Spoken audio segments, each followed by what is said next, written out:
Hello everyone. देखिए आज हम लोग अपना क्विक रिवीजन सीरीज़ का पार्ट 3 देखेंगे। ठीक है, इसके पहले आपको 2 पार्ट मिल चुके हैं। अगर आपने अभी तक नहीं देखा तो उसको ज़रूर देखिए, क्योंकि हम लोग एक पूरी सीरीज़ से पॉलिटी को पूरी क्विक तरीके से पूरी एक सीरीज चैप्टर 1 निर्माण, संविधान का निर्माण कैसे हुआ, विशेषताएं उसमें क्या क्या थी, फिर केंद्र राज्य वाला जो चैप्टर मतलब आर्टिकल जो पार्ट 1 होता है वो हम लोगों ने डिटेल में देख चुके हैं। ठीक है, आज हम लोग टॉपिक क्या करेंगे, नागरिकता। इसमें क्या है कि देखिए ये हमारी जो सीरीज़ है ना, प्रॉपर इसको इसलिए ध्यान में रखा जा रहा है कि जो अभी 2024 में जितने पीटी होने वाले हैं, स्पेशली आप देखेंगे यूपीएससी प्लस यूपीपीसीएस। ठीक है, देखिए पीसीएस भी आप देखेंगे कि 17 मार्च के आसपास एक्सपेक्टेड किया जा रहा है, प्लस यूपीएससी की तो डेट पहले से ही फाइनल है। तो क्या करना है कि आपको इस सीरीज़ को जहाँ से भी आपने पढ़ा है इसको क्विक तरीके से कई बार देख लेना है। क्यों? क्योंकि इस सीरीज़ को इस तरीके से ही डिज़ाइन किया गया है कि जहाँ पे जिस टॉपिक से या जिस जगह से फैक्चुअल क्वेश्चन आता है वहाँ पे फैक्चुअल कुछ चीज़ों को डिस्कस किया गया, जहाँ कॉन्सेप्ट बेस्ड क्वेश्चन बनने की संभावना रहती है वहाँ पे प्रॉपर कॉन्सेप्ट के साथ वो चीज़ें समझी गई। अगर आपको इसको 1-2 बार में देख लेंगे तो प्रॉपर ये तो है कि इस टॉपिक से या इस सब्जेक्ट से रिलेटेड आपके क्वेश्चन गलत नहीं होंगे। ठीक है, तो पहले आप 2 पार्ट देखिए, फिर तीसरा पार्ट पे आइए। चलिए तीसरा पार्ट स्टार्ट करते हैं। नागरिकता कह रहे हैं कि भारत में 2 तरह के लोग रहते हैं। इन द सेंस कि आप भारत या कहीं भी देश में देखेंगे 2 तरीके के लोग होते हैं। क्या होते हैं? नागरिक और विदेशी। जाहिर सी बात है कि हम अगर किसी दूसरे देश में जाएंगे तो वहाँ विदेशी हो जाएंगे, कोई दूसरा देश हमारे यहाँ पे है विदेशी। तो वही है कि भारत में 2 तरह के लोग होते हैं, नागरिक और विदेशी। नागरिकों को सभी अधिकार और सामाजिक अधिकार प्राप्त होते हैं। ठीक है, नागरिकों को। विदेशी हो क्या? मित्र विदेशी या शत्रु विदेशी को सभी नागरिक और सामाजिक अधिकार प्राप्त नहीं होते। संविधान में प्रदत्त वे अधिकार जो केवल नागरिकों को कौन कौन से अधिकार केवल प्राप्त हैं, ठीक है, विदेशियों को नहीं है। आर्टिकल 15 मतलब धर्म, ये जन्म स्थान का भेदभाव वाला, अनुच्छेद 16, अनुच्छेद 19 और 29 और 30 क्या है? केवल भारतीयों को प्राप्त है, विदेशियों को नहीं। ये ध्यान रखना है। कभी कभी सीधे आपको आर्टिकल में ऐसे कई आर्टिकल दे देगा, इसमें से पूछ लिया कि कौन कौन से केवल विदेशी मतलब विदेशियों को भी प्राप्त है या कौन कौन से केवल भारतीयों को प्राप्त है। ठीक है, तो इसको ध्यान में रखना होगा। देखिए नागरिकों के और कौन कौन से अधिकार हैं जो भारतीय हैं। लोकसभा और राज्य की विधानसभाओं के चुनाव में मतदान करने का अधिकार है नागरिकों को, विदेशियों को नहीं। संसद और राज्य की विधानसभाओं के सदस्य चुने जाने। ठीक है, राष्ट्रपति जैसे सार्वजनिक पदों को धारण करने का अधिकार। ठीक है, ध्यान रखिएगा, भारतीयों को ही केवल है राष्ट्रपति जैसे सार्वजनिक कोई भी पद हो, राष्ट्रपति हो गया, प्रधानमंत्री हो गया, जैसे धारण करने का। भारत में जन्म या प्राकृतिक दोनों तरीके से नागरिकता प्राप्त करने, मतलब कि देखिए यहाँ पे इसलिए इस मेंशन करने का मेन रीज़न ये है कि भारत में जो है कि जन्म या प्राकृतिक किसी आधार पे वो नागरिकता उसने प्राप्त कर ली है, तो भारत में क्या होगा, वो एज ए नागरिक समझा जाएगा और किसी भी चुनाव में उठने या मत देने का अधिकार ही प्राप्त होगा। बस अमेरिका में क्या है कि जो वहाँ जन्म के आधार पे, ठीक है, अभी हम लोग देखेंगे नागरिकता कितने प्रकार की होती है, देशीकरण, जन्म के आधार पर, पंजीकरण के आधार पे। तो हमारे यहाँ किसी भी प्रकार की अगर उसने नागरिकता प्राप्त कर ली है तो उसको क्या होगा, यहाँ पे किसी भी चुनाव लड़ने या फिर जो नॉर्मल नागरिकों के अधिकार होते हैं वो प्राप्त कर सकता है। लेकिन अमेरिका में ऐसा नहीं है। अमेरिका में केवल जन्म से अगर कोई अमेरिकी नागरिक है तो ही वह राष्ट्रपति का चुनाव लड़ सकता है या बन सकता है। ठीक है, तो ये डिफरेंट है। कभी कभी सीधे स्टेटमेंट क्वेश्चन में नागरिकता इंडिया वर्सेस अमेरिका कंपैरिजन करके पूछ लेता, तो ध्यान रखिएगा। संवैधानिक प्रावधान क्या है? भारतीय संविधान के कितने भाग 2 में 5 से 11 अब तक नागरिकता संबंधित प्रावधान किए गए हैं। ठीक है, अब देखिए क्या है कि इसमें बहुत डिटेल में नहीं किया गया, डायरेक्ट देखेंगे कि उसमें बस ये लिखा है कि भाई 26 जनवरी को नागरिकता प्राप्त लोगों की पहचान की गई 1950 में। बहुत डिटेल में नहीं, इसमें कह दिया गया सीधे सीधे कि नागरिकता संबंधित कोई भी मामला होगा या उससे कानून तो किस पे, संसद उस पर बनाएगी। सीधे सीधे बस इतना ही कहा गया। अब देखिए, अब नागरिकता संबंधित आर्टिकल 5 में क्या है, 6 में, 7 में, 8 में, 9 में, ये देखिए, देख लीजिएगा। अब हम लोग आते हैं यहाँ पे, कह रहा है कि अनुच्छेद 11 नागरिकता के अधिकारों का विनियमन वही है कि संसद विधि द्वारा करेगा। संसद के पास यह शक्ति है कि वह नागरिकता के अर्जन मतलब कौन अडॉप्ट कर सकता है, समाप्ति किसको नागरिकता से निकाला जा सकता है, तथा नागरिकता से जुड़े अन्य सभी मामलों पर कानून बना सकता है। कौन? संसद। ठीक है, अब देखिए नागरिकता अधिनियम 1955 में संविधान लागू होने के बाद, ठीक है, ध्यान रखना ये इंपॉर्टेंट है, पूछा गया कि नागरिकता संबंधी 1955 नागरिकता अधिनियम 1955 में संविधान लागू होने के बाद नागरिकता के अर्जन तथा समाप्ति से जुड़े प्रावधान किए गए। ऐसे यही बोले कि संविधान में नागरिकता लागू से संबंधित अर्जन तथा या समाप्ति संबंधी प्रावधान किस अधिनियम के थ्रू किए गए, तो नागरिकता अधिनियम 1955।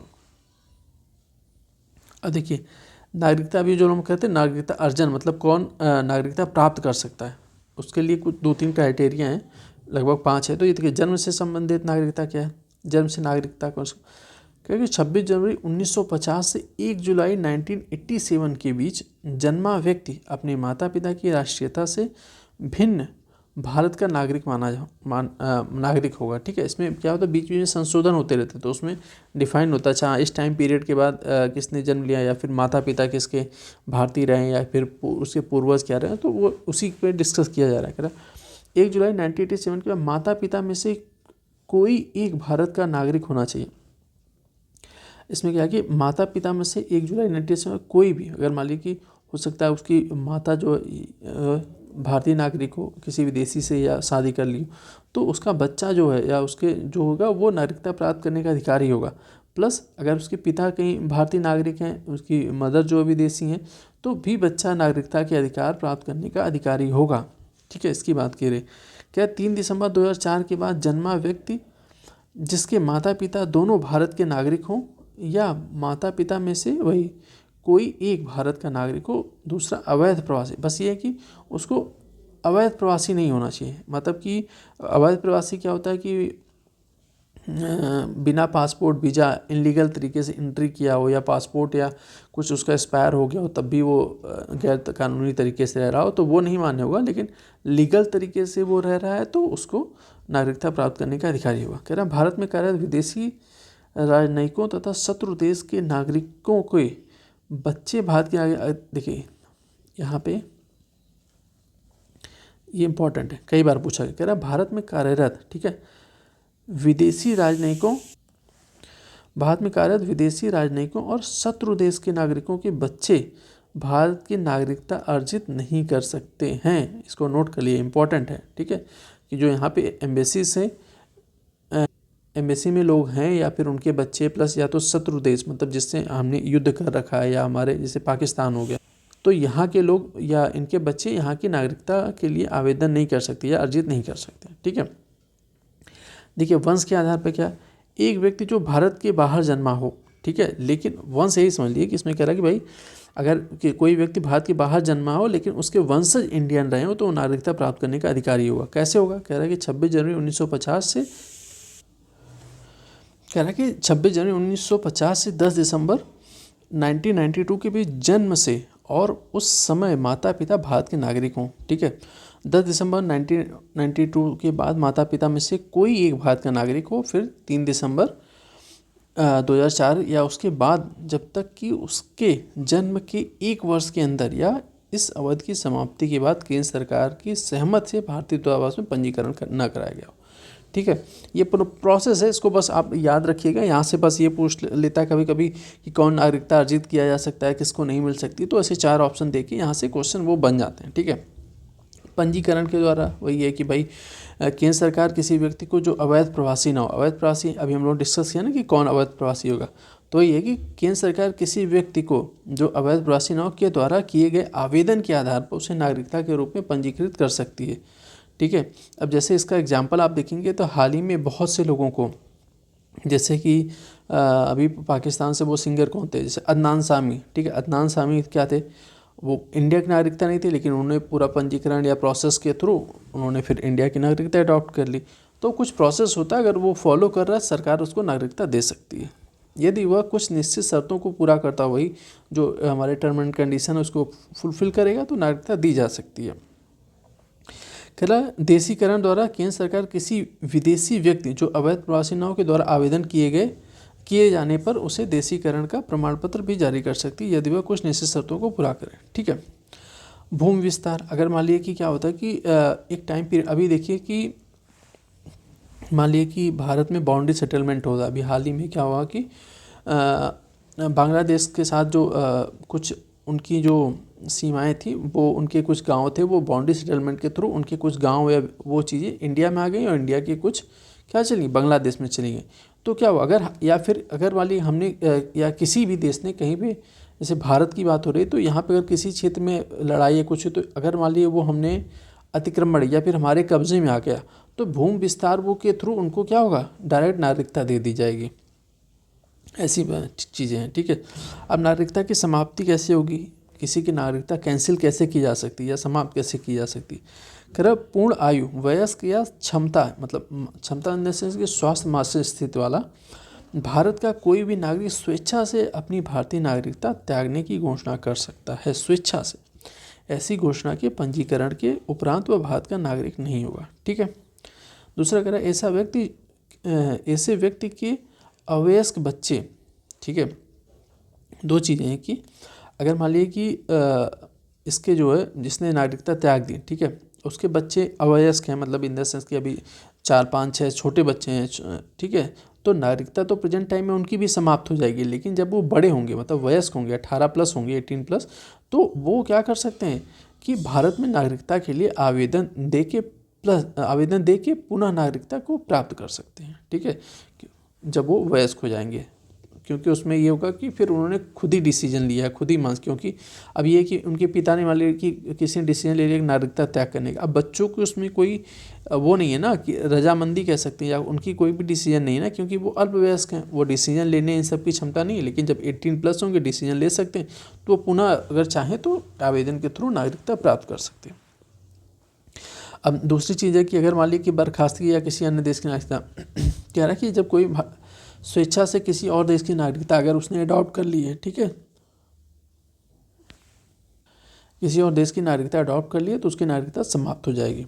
अब वंचन से केंद्र सरकार द्वारा, देखिए इसमें क्या है कि केंद्र सरकार द्वारा किसी व्यक्ति भारतीय नागरिकता अनिवार्य रूप से समाप्त कर दी जाती है यदि, कब समाप्त कर दी जाती, यदि अवैध तरीके से उसने नागरिकता प्राप्त की, ठीक है, उसके डॉक्यूमेंटेशन उसने गलत तरीके से किया या फिर चीज़ें गलत तरीके से लेके उसने नागरिकता प्राप्त कर दी, तो केंद्र सरकार कैंसिल कर सकती है। यदि ये देखिए, इसको हाईलाइट करिएगा, ठीक है, इंपॉर्टेंट क्यों है, कह रहा है कि भारतीय संविधान का अनादर करने पर भी नागरिकता जा सकती है, ठीक है। और ये ऑप्शन दे देता हम लोग को लगता है अरे यार ये थोड़ी होगा, ये तो काफ़ी नॉर्मल सी चीज़ है। लेकिन हाँ, इसमें मेंशन है कि भारतीय संविधान की अगर अनादर करता है तो उसकी नागरिकता कैंसिल की जा सकती है, ठीक है, इंपॉर्टेंट है, ध्यान रखिएगा। युद्ध काल में जैसे किसी देश के साथ हमारी युद्ध या लड़ाई, जैसे चाइना हो गया, पाकिस्तान हो गया, किसी के साथ, ठीक है, तो उस टाइम क्या हो रहा है कि उसने सूचनाओं की, मतलब हमारी जो खुफिया जानकारी या कुछ भी दूसरे देश को अगर वो दे रहा है या कुछ कर रहा है, तो उसको उस टाइम नागरिकता तब भी जा सकती है। अब जैसे कि पंजीकरण या देशीकरण से प्राप्त नागरिकता के 5 वर्ष के भीतर अन्य देश में उसने 2 वर्ष की कैद हुई हो, तो भी 7 वर्ष लगातार भारत के बाहर रह रहा हो तब भी। अब देखिए, एकल नागरिकता संबंधी प्रावधान लोगों ने ऊपर भी देखा था संविधान की विशेषताओं। हमारे यहाँ क्या है कि एकल नागरिकता का प्रावधान, जैसे अमेरिका, स्विट्जरलैंड में देखेंगे तो कि एक पूरे देश की, जैसे भारत की नागरिकता होती है ना, तो वैसे ही पूरे देश, मतलब पूरे अमेरिका की नागरिकता होती है, प्लस अमेरिका में जो और भी राज्य होंगे वहाँ की, जैसे कि भारत में क्या है, भारत में ऐसा है ना कि भाई भारत की नागरिकता है, ठीक है, ऐसा नहीं है किसी के पास कि उसके पास बिहार की, यूपी की नागरिकता भी है साथ में। लेकिन अमेरिका में क्या होता है कि अमेरिका की नागरिकता प्लस राज्य की भी नागरिकता होती है, तो दोहरी नागरिकता का प्रावधान है अमेरिका, स्विट्जरलैंड सब में। लेकिन हमारे यहाँ क्या है, एकल नागरिकता की, भारत की नागरिकता होती है। अब कह रहे हैं कि भारत के संविधान में कनाडा के संविधान के तहत भाईचारे, वही लोगों के बीच एकता को बनाए रखने के लिए हम लोगों ने कहाँ से, कनाडा से वो चीज़ें अडॉप्ट करके अपने यहाँ लागू की हैं या अपने यहाँ प्रावधान अडॉप्ट किया है। अब देखिए, अभी ये इंपॉर्टेंट है, ये चर्चा में बना हुआ था। इसमें कह रहा है कि नागरिकता संशोधन अधिनियम 2019, ठीक है, अवैध प्रवासी की परिभाषा, यह अधिनियम अवैध प्रवासियों को भारतीय नागरिकता प्राप्त करने से रोकता है। अवैध प्रवासियों को, यह एक विदेशी को एक अवैध प्रवासी के रूप में कैसे मानता है, जो वैध पासपोर्ट या यात्रा दस्तावेज के बिना भारत में प्रवेश कर लिया हो, वो अवैध प्रवासी माना जाएगा। अनुमति दिए गए समय से अधिक भारत में निवास, कि भाई पासपोर्ट की एक टाइम पीरियड होती है ना, सीमा होती है कि भाई इतने दिन तक रह सकते हैं, और वो उससे ज़्यादा भी टाइम तक रह रहा तब भी वो अवैध प्रवासी माना जाएगा। प्लस 31 दिसंबर 2014 या उससे पहले अफगानिस्तान, ध्यान रखिए, अफगानिस्तान, बांग्लादेश, पाकिस्तान से भारत आए हिंदू, सिख, बौद्ध, जैन, पारसी, ईसाइयों को अवैध प्रवासी नहीं माना गया है। ठीक है, ध्यान रखिएगा, यहीं से बहुत सारे क्वेश्चन बने थे कि पाकिस्तान से आए मतलब कि हिंदू हो गए, सिख हो गए, बौद्ध हो गए, जैन हो गए, पारसी, ईसाइयों को अवैध प्रवासी नहीं माना गया और इन लोगों के समूह के लिए भारत में निवास की न्यूनतम अवधि 11 वर्ष की अनिवार्यता को घटाकर 5 वर्ष। कह रहा है कि 31 दिसंबर 2014, ठीक है, 2014 तक अगर जो है मतलब हिंदू सिख इन लोग में इंडिया में आ गए हैं और ये 5 वर्ष से लगातार इन्होंने, भाई जाहिर सी बात है अगर ये वहाँ से किसी, क्योंकि ये उन देशों में अल्पसंख्यक हैं, हो सकता है किसी मतलब प्रताड़ना की वजह से, कोई दिक्कत की वजह से वो आके यहाँ पे लगभग 5-6 साल से लगातार रह रहे हैं, तो फिर एक टाइम पीरियड बाद उनको भारत की नागरिकता दे दी गई या दे दी जाएगी, ये प्रावधान था। अवैध प्रवासियों में से संबंधित ये प्रावधान देखिए इम्पॉर्टेंट, कह रहे अवैध प्रवासियों से संबंधित ये प्रावधान असम हो गया, मेघालय हो गया, मिजोरम हो गया, त्रिपुरा के उन आदिवासी क्षेत्रों में लागू नहीं होगा जो संविधान की 5वीं अनुसूची से संबंधित है। ठीक है, इंपॉर्टेंट है, यहाँ से क्वेश्चन बनेंगे और बना भी है बहुत सारे। कह रहे इसके अलावा यह पूर्वी मतलब बंगाल पूर्वी सीमा अधिनियम 1873, ठीक है, ईस्टर्न फ्रंटियर रेगुलेटिंग एक्ट 1873 के तहत अधिनियमित अरुणाचल प्रदेश, मिजोरम, मणिपुर और नागालैंड के इनर लाइन क्षेत्र पर लागू नहीं होता। ठीक है, अगर कोई बड़ा सा आपको डिटेल में प्रावधान आ रहा है तो आपको वहाँ पे सबसे ज़्यादा इंपॉर्टेंट चीज़ें हो जाती हैं कि ये प्रावधान एक तो किस पे लागू होता है ये आपको पता चल गया, लेकिन किस पे लागू नहीं होता ये भी बहुत ज़्यादा इंपॉर्टेंट। यहाँ से बहुत सारे जो है क्वेश्चन बनने की संभावना हमेशा बनी रहती है। कह रहा है कि OIC के पंजीकरण को रद्द करना, ठीक है, इन सबको कौन किस पे लागू किस पे नहीं उन्होंने डिटेल में देख लिया।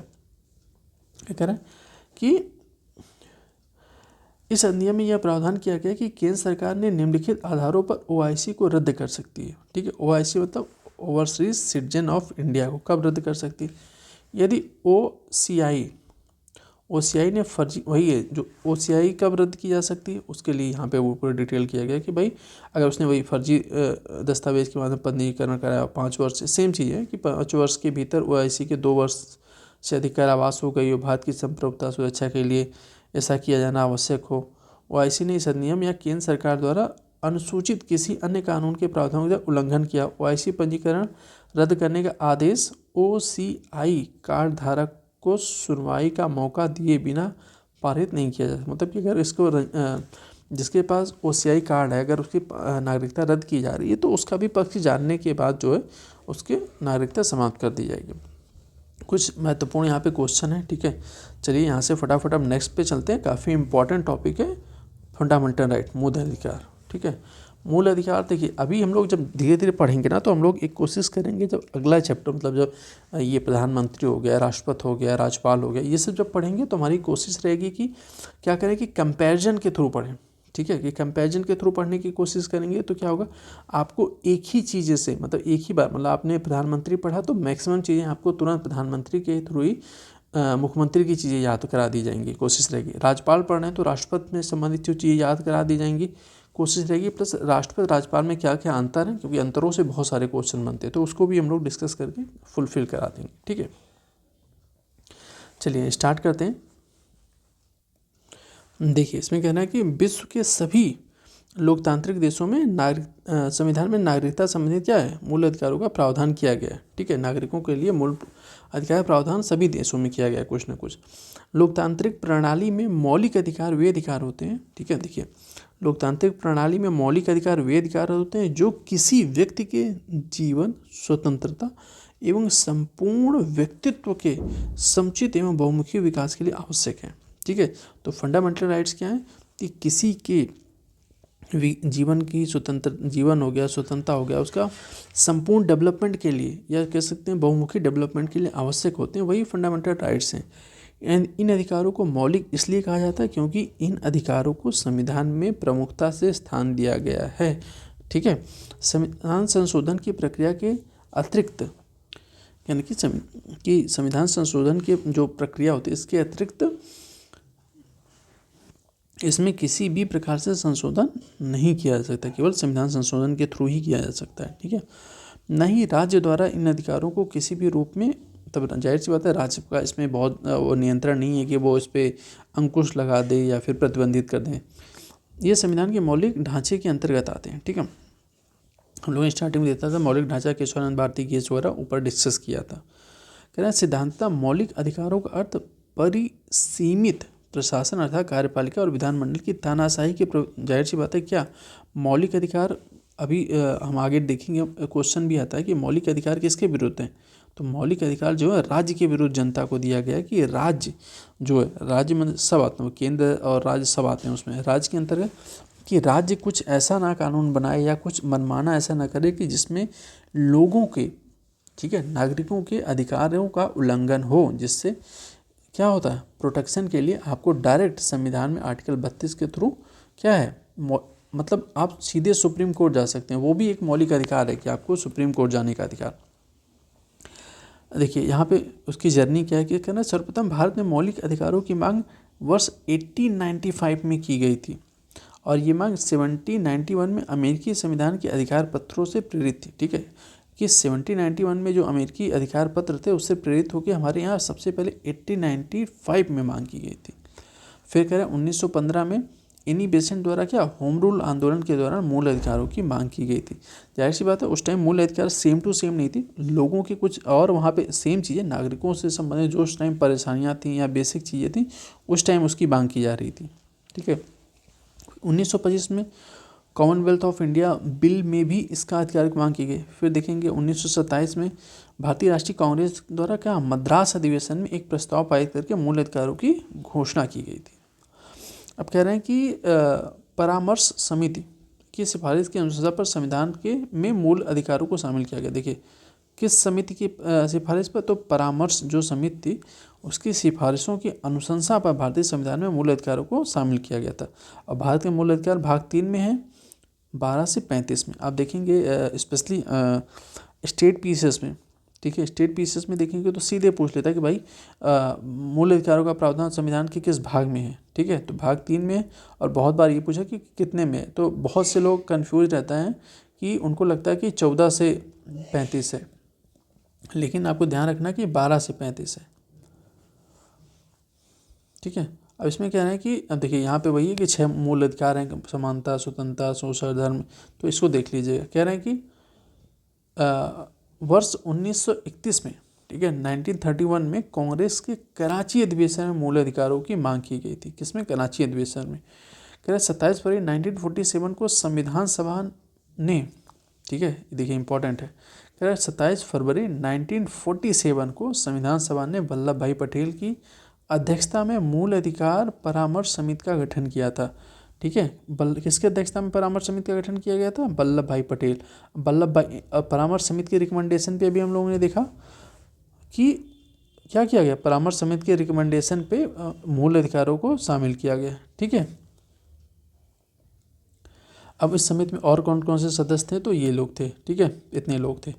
अब कह रहे हैं 44वें, देखिए अभी तक क्या है कि आप देखेंगे 44वें संविधान संशोधन अधिनियम 1978, ठीक है, याद रखना 44 ना कि 42वां, 44वें संविधान संशोधन अधिनियम के द्वारा संपत्ति के अधिकार को मूल अधिकार की सूची से हटाकर वर्तमान में 6 मूल अधिकार हो गए। ठीक है, अब देखिए मूल अधिकार की विशेषताएं क्या है। कुछ मूल देखिए कहना है कि कुछ मूल अधिकार केवल भारतीय नागरिक, कुछ जैसे नागरिकता थी, कुछ नागरिकता संबंधी प्रावधान केवल भारतीयों को है, कुछ विदेशियों को है, कि हम लोगों पर अभी डिस्कस किया ना कि भाई अगर कौन जो इंडिया का नागरिक है उसके क्या क्या अधिकार है, विदेशियों के क्या क्या अधिकार हैं। तो उसी प्रकार है कि कुछ मूल अधिकार केवल भारतीय नागरिकों के लिए उपलब्ध है, जैसे 15, 16, 19, 29, 30।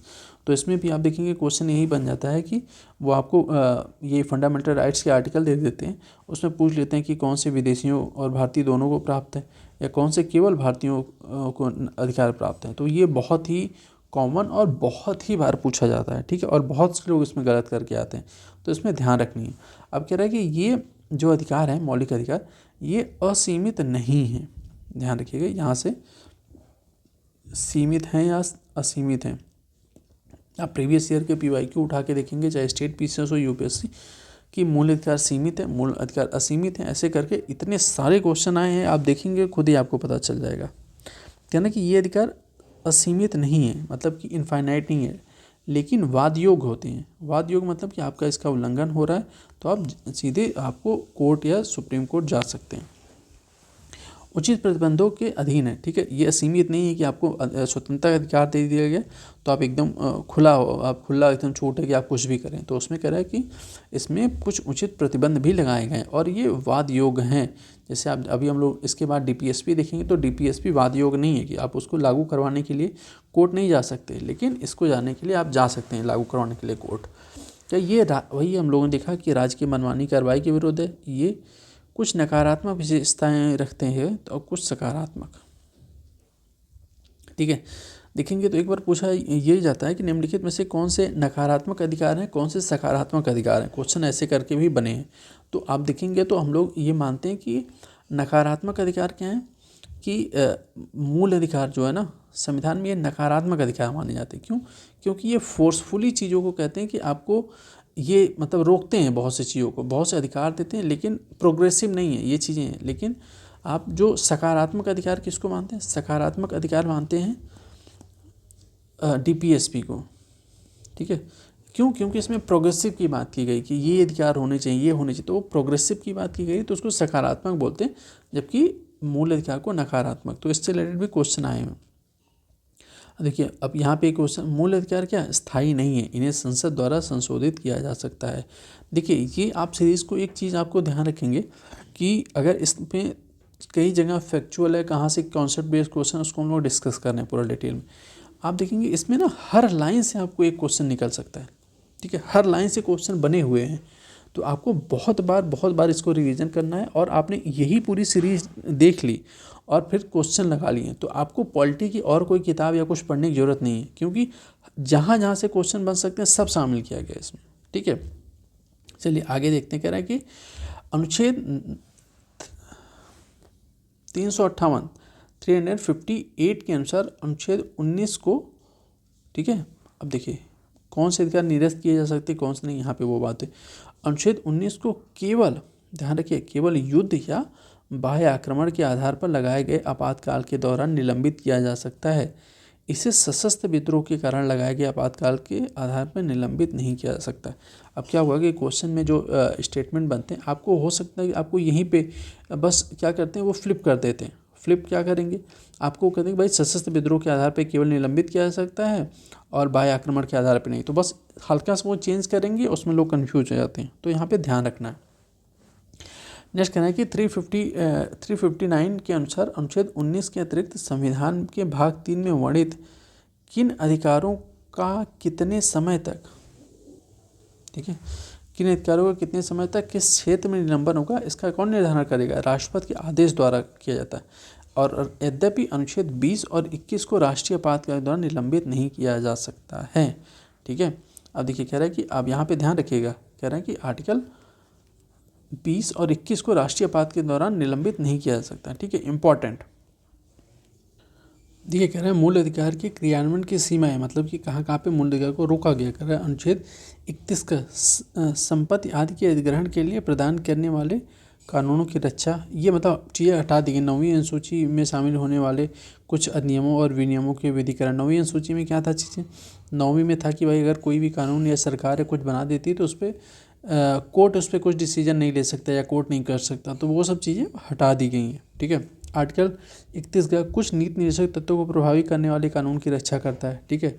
आर्टिकल 34 सेना या विधि मार्शल लॉ लागू होने पर मूल अधिकारों का निर्बंधन, ठीक है। जाहिर सी बात है कि martial law in the sense कि जब हम लोग देखेंगे तो इसमें बहुत जगह ये भी बात की गई कि इसके ऊपर मूल अधिकार लागू होगा या नहीं होगा, ठीक है। जैसे कि हमारे सेना है या फिर जो पुलिस में या बॉर्डर पे, अब उनके बहुत सी ऐसी स्थितियां आ जाती हैं जहाँ पे ये नहीं कह सकते कि हमें स्वतंत्रता है या हमें समानता का अधिकार चाहिए, हमें ये, वहाँ पे फंडामेंटल राइट्स को थोड़ा सा वहाँ पे क्या किया गया, प्रतिबंधित या सीमित किया गया कि नहीं आपको ये, क्योंकि एक अलग पोस्ट है, अलग ज़रूरतें हैं, तो उसके लिए एक अलग से कुछ कानून या कुछ आर्टिकल मेंशन है। कह रहा है कि अधिकांश मूल अधिकार स्वयं प्रवर्तित होते हैं, ठीक है। जाहिर सी बात है मूल अधिकार स्वयं लागू होते हैं, वहीं कुछ मूल अधिकारों को विधि या कानून के द्वारा प्रभावी बनाया जाता है, ठीक है। कि कुछ तो अपने से लागू हो जाते हैं, अधिकांश मतलब कुछ को लागू करने के लिए कानून नया बनाना पड़ता है। इस तरह के कानून भारत में कौन बना सकता है? संसद द्वारा बनाया जा सकता है, ना कि फंडामेंटल राइट्स को लागू करवाने के लिए, हटाने के लिए। अभी हम लोगों ऊपर डिस्कस किया, कोई भी कानून होगा तो उसको संसद ही बनाएगी, राज्य विधानमंडल से इसका कोई लिंक नहीं है, राज्य विधानमंडल इसमें कुछ नहीं कर सकती, ठीक है। अब कह रहे हैं देखिए जो भाग है मूल अधिकार, बस यहाँ पे ये देखिए कि जैसे समानता का अधिकार, समता का अधिकार क्या है? आर्टिकल 14 से 18, स्वतंत्रता का अधिकार 19 से 22, ठीक है। अब जैसे कि आर्टिकल 14 वित्त के समय समानता अधिकार, अनुच्छेद 15 जाति लिंग के भेद आधार पे है, स्पष्टता का अंत, उपाधियों का अंत, ठीक है। अभी यहाँ पे स्वतंत्रता 6 प्रकार की स्वतंत्रताएं की बात की गई है, ठीक है। ध्यान रखिएगा, सीधे क्या है कि आपको यहाँ पे कई बार सीधे आप ऐसे 3-4 स्टेटमेंट दे देगा और बोल देगा कि अच्छा समानता का अधिकार किस आर्टिकल के अंतर्गत है, स्वतंत्रता का अधिकार किस में है, तो 14 से 18, फिर 19 से 22, फिर 22 से 23 से 24 ऐसे करके दे देगा। तो आपको ये भी चाहिए पता होनी स्वतंत्रता कितने प्रकार की है? 6 प्रकार की स्वतंत्रता का संरक्षण कर रहा 19, वॉक ऑफ व्यक्ति, सम्मेलन, संचरण, वृत्ति या पेशा, निवास, संघ, ठीक है। अभी हम लोग यहाँ पे बस आउटलाइन ले रहे हैं, और अभी जैसे कि जितने आर्टिकल, जैसे कि आर्टिकल 15 हो गया, स्पष्टता अंत का क्या प्रावधान है, क्या डिसीजन आया, अभी आगे हम लोग उसके बारे में एक एक करके पूरा डिटेल में समझेंगे, ठीक है। अब कह रहे हैं कि यहाँ पे कि देखिए वही है कि आर्टिकल 20 क्या है? अपराध के लिए दोषित के संबंध में संरक्षण है। अनुच्छेद 21 प्राण एवं दैहिक स्वतंत्रता, अनुच्छेद 21 का प्राथमिक शिक्षा की बात की है। अब गिरफ्तारी का निषेध, अब शोषण के विरुद्ध अधिकार आर्टिकल 23-24 में बात की गई कि भाई मानव दुर्व्यवहार या बलात्श्रम जो है प्रतिबंधित है आर्टिकल 23 के थ्रू, और 24 के थ्रू कारखानों में बच्चों के नियोजन के लिए प्रतिबंधित किया गया। अब धर्म की स्वतंत्रता की बात की गई तो आर्टिकल 25 से 28 के बीच में है, ठीक है। यहाँ से ये इम्पॉर्टेंट, क्योंकि यहाँ से ऊपर वाले से बहुत सारे क्वेश्चन अभी इन सब से आते हैं ज़्यादातर क्वेश्चन। फिर देखिए संस्कृत एवं शिक्षा संबंधी अधिकार 29-30 में दिया गया कि भाषा, लिपि एवं अल्पसंख्यकों वर्गों की संस्कृत का संरक्षण, ठीक है। अब ध्यान चाहिए यहाँ पे पूछ लेता है एक एक लाइन की, किसके आधार पे? भाषा, लिपि और अल्पसंख्यक वर्गों कि उनकी संस्कृति का संरक्षण की बात की गई। शैक्षणिक संस्थानों की स्थापना, प्रशासन के लिए अल्पसंख्यक वर्गों के अधिकार आर्टिकल 30 में, ठीक है। अब संवैधानिक उपचारों का अधिकार आर्टिकल 32 में दिया गया कि भाई अगर भी आपके मूल अधिकारों का कोई भी उल्लंघन होता है तो आप आर्टिकल 32 के थ्रू उसको लागू करवाने के लिए सीधे आप सुप्रीम कोर्ट जा सकते हैं, ठीक है। अब आपको कमेंट बॉक्स में बताना है कि किस आर्टिकल के थ्रू हम हाई कोर्ट जा सकते हैं, ठीक है। फंडामेंटल राइट्स लागू करवाने के लिए किस आर्टिकल के थ्रू हम हाई कोर्ट जा सकते हैं, ठीक है। आपके लिए एक होमवर्क है, ठीक है। आप ये जो आपको क्वेश्चन पूछे जाते हैं आप ज़रूर कमेंट बॉक्स में बताइए, ठीक है। अब हम लोग नेक्स्ट लेक्चर से, क्योंकि इसमें बहुत ही लंबा हो जाएगा नहीं तो नेक्स्ट लेक्चर से क्या करेंगे कि जो एक एक अभी हम लोगों ने ये आउटलाइन देख ली ना कि आर्टिकल 14, 15, 17, 18, तो अब एक एक आर्टिकल में पूरी डिटेल क्या है, कहाँ से क्वेश्चन बन सकते हैं, क्या क्या उसमें पढ़ना, एक एक आर्टिकल हम लोग डिटेल में करके समझेंगे पूरा, ठीक है। पूरा फंडामेंटल राइट्स उसमें ख़त्म कर देंगे, कोशिश करेंगे DPSP भी कवर कर ले नेक्स्ट लेक्चर में। तो आप लोग ऐसे ही जुड़े रहिए, जो भी आपको डाउट या फिर क्वेरी हो ज़रूर बताइए हमारे कमेंट बॉक्स में, ठीक है। आपको या फिर पर्सनल भी आप जो हमारे टेलीग्राम ग्रुप के थ्रू जुड़ के मैसेज कर सकते हैं, ठीक है। चलिए मिलते हैं नेक्स्ट लेक्चर में, तब तक के लिए आप लोग खूब मेहनत करिए, देखते रहिए, ठीक है। जितनी आप इसको अगर कवर कर लेंगे उतना ही आपको पेपर में ईजी चीज़ें हो जाएंगी। ऐसे इससे रिलेटेड अभी क्विक रिवीजन सीरीज़ की हमारी और भी सीरीज आएंगी, ज्योग्राफी हो गया, आर्ट एंड कल्चर हो गया, हिस्ट्री हो गई, ठीक है। तो देखते रहिए, चलते हैं, मिलते हैं नेक्स्ट लेक्चर में, तब तक के लिए धन्यवाद।